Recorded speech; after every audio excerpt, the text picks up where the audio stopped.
السلام علیکم ویورز، امید ہے آپ لوگ سب خیریت سے ہوں گے۔ اللہ تعالیٰ آپ لوگوں کو یوں ہی ہنستا مسکراتا اور صحت مند رکھے۔ آج کا ہمارا ٹاپک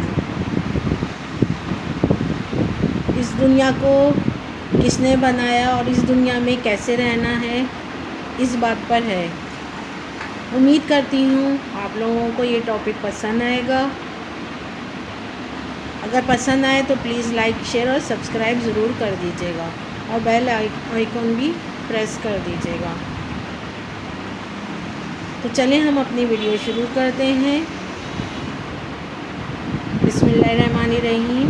جیسا کہ میں نے آپ لوگوں سے پہلے بھی عرض کیا ہے کہ اس دنیا کو بنانے والے کو ہم سب کسی نہ کسی نام سے پکارتے ہیں، اور ہم سب کا ماننا ہے کہ اس دنیا کو کسی نے ضرور بنایا ہے، اور دنیا کو بنانے والے کو آپ کریٹر بھی کہہ سکتے ہیں۔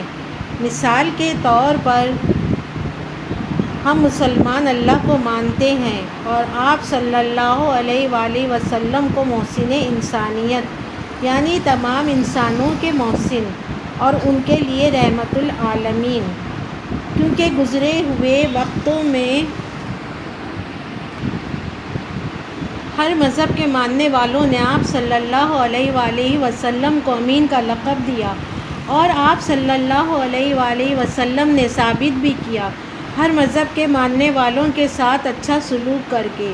ہر دور میں ہمیں پیدا کرنے والے نے ہماری گائیڈ لائن کے لیے آسمان سے کتابیں بھیجیں اور اپنے پیغمبر یعنی میسنجرز بھیجے، اور step by step advance course کی طرح ہر آنے والے دور میں نئی تبدیلی کے ساتھ آسمانی کتابیں بھی آئیں۔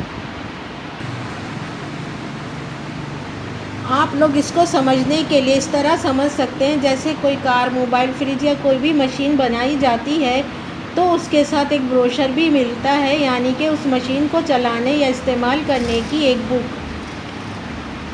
ہم بروشر کو پڑھتے ہیں، اس کا سسٹم سمجھتے ہیں اور اسے استعمال کر لیتے ہیں، اور اس میں دی گئی انسٹرکشنز کا خیال بھی رکھتے ہیں، کیونکہ ورنہ وہ مشین خراب ہو جائے گی۔ سم ٹائمز ہم کچھ مشین بنا پڑھے بھی استعمال کر لیتے ہیں، جن میں سیل، استری، گرائنڈر، ٹی وی، ریموٹ اور دیگر گھریلو استعمال کی چیزیں ہلکی پھلکی انسٹرکشن یا اپنی سمجھ بوجھ سے۔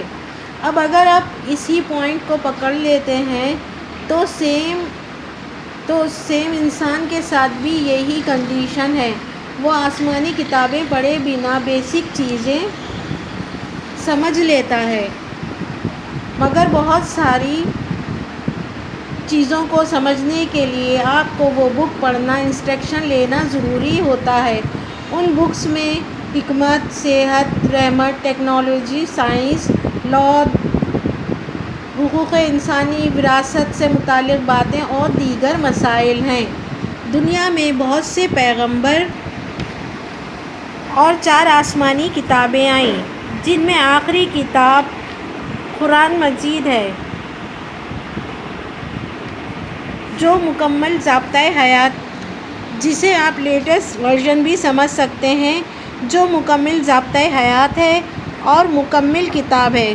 اس میں جو کچھ بھی بتایا گیا وہ حرف بحرف، وقت اور حالات سائنس نے سچ ثابت کیا، اور بہت سے سائنسدان ریسرچ کرنے کے بعد مسلمان ہو گئے، جس میں بہت مشہور واقعہ چاند کا 2 ٹکڑے ہو جانا، نیل آرمسٹرانگ کا گواہی دینا کہ انہوں نے چاند کے بالکل بیچ واضح ایک لکیر دیکھی ہے، سیکنڈلی وہاں انہوں نے اذان کی آواز سنی، اور بھی بہت کچھ۔ نیل آرمسٹرانگ نے قاہرہ میں جب قدم رکھا ایئرپورٹ پر، انہوں نے بتایا کہ چاند پر بالکل ایسی ہی آواز سنی جیسی ابھی ایئرپورٹ پر سن رہا ہوں۔ لوگوں نے بتایا کہ یہ اذان کی آواز ہے۔ کچھ لوگوں کا کہنا ہے کہ وہ مسلمان ہو گئے تھے، لیکن آفیشلی انہوں نے اس کا اعلان نہیں کیا تھا۔ اذان کی آواز سننے کا جو واقعہ انہوں نے بتایا ہے، وہ آپ نیل آرمسٹرانگ اور چاند پر جانے والے جو لوگ ہیں ان کی ویڈیوز میں آپ دیکھ سکتے ہیں۔ قرآن چونکہ آخری کتاب ہے تو اس میں پورے رولز آف ریگولیشنز بھی بتا دیے گئے۔ عورتوں کے حقوق، جس نے عورتوں کو امیر ترین، اہم ترین بنا دیا۔ وراثت میں حق، اولاد کو ماں بہن بیٹی کی دیکھ بھال کی ذمہ داری، یعنی لڑکوں پر، مردوں پر بھی۔ شوہر کی جائیداد میں سے 4 حصے، نان نفقہ، اور ساتھ میں پردے کا حکم۔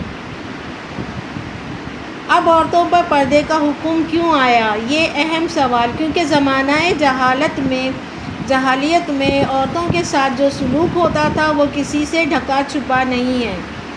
عورتوں کو بیچا جاتا تھا منڈیوں میں اور ان کی کوئی حیثیت نہیں تھی، نہ وراثت میں حق تھا۔ مگر آج بھی قانون کے آنے کے بعد عورتیں بک بھی رہی ہیں اور زمانہ جہالت والی حرکتیں بھی کر رہی ہیں۔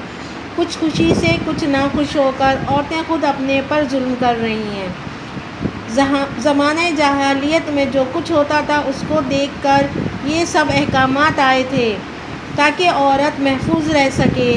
ہر انسان اسی معاشرے کو قبول کرتا ہے جہاں پاسداری، قانون، لحاظ، مروت اور انسانیت ہو اور وہ بے فکر ہو کر جی سکے۔ اسی لیے انسانوں کی عین فطرت کے مطابق یہ قانون بنائے گئے۔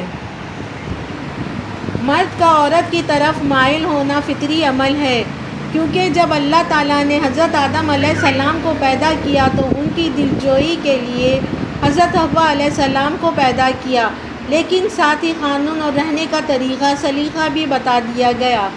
آپ کو ایک مثال دیتی ہوں میں۔ فرض کریں آپ 2021 میں بھی ایک مانیٹر، سی پی یو اور ماؤس لے کر بیٹھے ہیں۔ نہ آپ کے پاس سیل ہے، نہ لیپ ٹاپ، نہ کمپیوٹر کے نئے کورسز، نہ ایم ایس ورڈ آتا ہے آپ کو، جبکہ آپ کے پاس بہت دولت ہے، تو آپ ایسے انسان کو دقیانوسی، جاہل، ان پڑھ، گنوار ہی کہیں گے، یا یہ سمجھیں گے کہ یہ کنجوس ہے۔ بہرحال آپ اسے ان باتوں میں سے کچھ نہ کچھ کہے بنا نہیں رہیں گے۔ بس کچھ ایسا ہی حال انسانوں کا بھی ہے۔ آسمانی آخری کتاب آ گئی ہے اور اس کا علم ان سب کو ہے جو آسمانی کتابوں کا علم رکھتے ہیں، کیونکہ اس میں بہت سی نشانیاں بتا دی گئی تھیں۔ خیر، اسی لیے عورتوں کو بہت ساری اپنے حقوق لینے کی جنگ کرنا پڑی اور ان لوگ نے اپنے حقوق دنیاوی قوانین سے منوائے، چھینے اور اپنے مردوں پر لاگو کروائے، اور آج بھی بیلنس لائف نہیں بن پائی وہاں آج بھی بیلنس لائف نہیں بن پائی، کیونکہ یہ دنیا کا قانون ہے۔ مرد شادی سے کتراتے ہیں کیونکہ آدھی سے زیادہ جائیداد تنخواہ عورتوں کو چلی جاتی ہے طلاق اگر ہو جائے تو، اور عورتوں کو جاب بھی کرنا ہے، بچے بھی پیدا کرنے ہیں۔ اب اگر جاب میں لگ جائیں گی تو بچے کون پیدا کرے؟ پلاننگ خراب، بچے کم، آبادی کم، نتیجہ بے راہ روی، نتیجہ مختلف نئی قسم کی بیماریاں۔ مگر ماننا پھر بھی نہیں ہے۔ زیادہ تر لوگوں کا ماننا یہ ہے کہ اگر اللہ تعالیٰ یا کریٹر اس دنیا کے نظر آ جاتے تو یہ ہنگامہ ہی نہ ہوتا۔ اللہ تعالیٰ یا گاڈ کریٹر نظر کیوں نہیں آتے اور آ کر سمجھاتے کیوں نہیں اور ہماری سنتے کیوں نہیں؟ سچ تو یہ ہے کہ میرے دل میں بھی یہ خیال آیا تھا، پر ایک دن خود ہی جواب مل گیا کہ ہم ایک معمولی سے آفیسر سے تو مل ہی نہیں سکتے، ایک اعلیٰ عہدیدار سے مل نہیں سکتے۔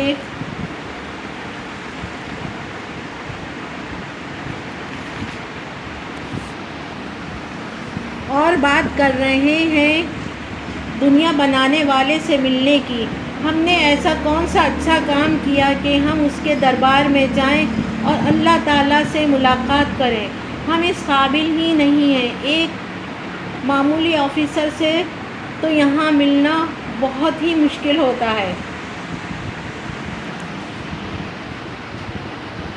آج تک کسی نے بھی یہ دعویٰ نہیں کیا کہ اس نے اس دنیا بنانے والے کو دیکھا ہے، مگر ہاں، آپ اللہ تعالیٰ سے مل سکتے ہیں مخلوق خدا کی مدد کر کے، کیونکہ اللہ تعالیٰ انسان کی شہرت سے بھی سے بھی قریب رہتا ہے۔